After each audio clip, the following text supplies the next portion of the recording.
जय श्री कृष्ण दोस्तों, स्वागत है आपका सनातन धर्म मार्ग पर। दोस्तों, यह प्रश्न हमेशा से ही वाद विवाद का विषय रहा है कि क्या भविष्य पहले से ही लिखा होता है। कुछ लोग मानते हैं कि भविष्य हमारे कर्मों पर निर्भर करता है, वहीं कुछ लोगों का मानना है कि हर प्राणी का भविष्य विधाता ने पहले से ही तय कर रखा है।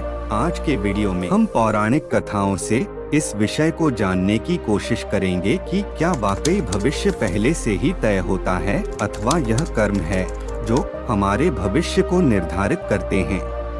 लेकिन इससे पहले कृपया चैनल को सब्सक्राइब अवश्य कर लीजिए। दोस्तों, आकाशवाणी हुई थी कि देवकी का 8वां पुत्र कंस का वध करेगा। तब कंस ने कहा था कि देवकी का 8वां पुत्र मेरा वध तब करेगा जब मैं उसे जीवित रहने दूंगा। इस कारण कंस देवकी के पुत्रों को जन्म लेते ही मार डालता था। लेकिन फिर भी जब देवकी के 8वें पुत्र की बारी आई तो विधि के विधान अनुसार वह पुत्र जन्म भी लिया और कंस का वध भी किया। ऐसा इसलिए हुआ क्योंकि कंस का भविष्य पहले से ही निश्चित था। कंस की मृत्यु कब और कैसे होगी यह उसके जन्म से पहले ही लिखा जा चुका था। यही नहीं बल्कि कंस के अलावा हिंदू धर्म में कई दूसरे लोगों का भविष्य भी पहले से लिखा जाने का प्रमाण मिलता है। जैसा यह पहले से ही निर्धारित था कि भगवान राम और माता सीता को लक्ष्मण के साथ वनवास पर जाना होगा, अर्थात इस घटना के पीछे का उद्देश्य भगवान राम के हाथों रावण का वध होना था। यदि कैकेयी मंथरा के बहकावे में न आती तो न ही भरत को राज्य का शासन मिलता और न ही राम अपनी पत्नी सीता और छोटे भाई लक्ष्मण के साथ वन में जाते। और आप ही सोचिए, यदि ऐसा ना हुआ होता तो लंकेश रावण का वध राम के हाथों कैसे हो पाता। ऐसे ही भगवान ने हम सभी का भाग्य पहले से ही लिख चुके हैं।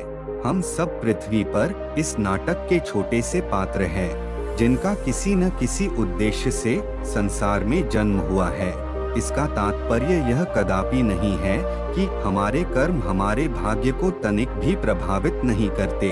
आपने तो यह कहावत सुनी ही होगी कि जैसी करनी वैसी भरनी, अर्थात जो जैसा करेगा उसे वैसा ही फल मिलेगा।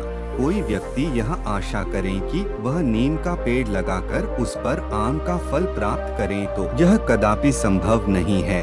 आप अपने जीवन में हमेशा बुरे कर्म किए हैं तो आपका किस्मत भी बुरा ही होगा, और यदि अच्छे काम किए हैं तो उस कर्म का भी अवश्य ही शुभ फल प्राप्त होगा। अर्थात आपका आने वाला भविष्य भी आपके पीछे के कर्मों के अनुसार ही होगा। जिस व्यक्ति ने जीवन भर बबूल रूपी बुरे कर्म ही किए हैं, उस व्यक्ति को आम रूपी फल कैसे प्राप्त हो सकते हैं।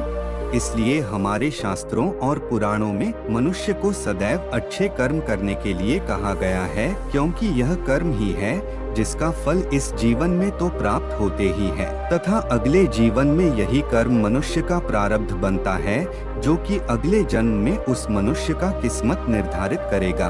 कर्म और भाग्य के विषय में हमने अपने पिछले वीडियो कर्म बड़ा होता है या भाग्य में अच्छे से चर्चा की है कि कर्म क्या होता है और भाग्य कैसे बनता है। यही नहीं, तुलसीदास जी ने अपने चौपाई में लिखा है कि मनुष्य का कर्म ही प्रधान है, और यही बात भगवान श्री कृष्ण ने श्रीमद् भगवद गीता में भी बताई है।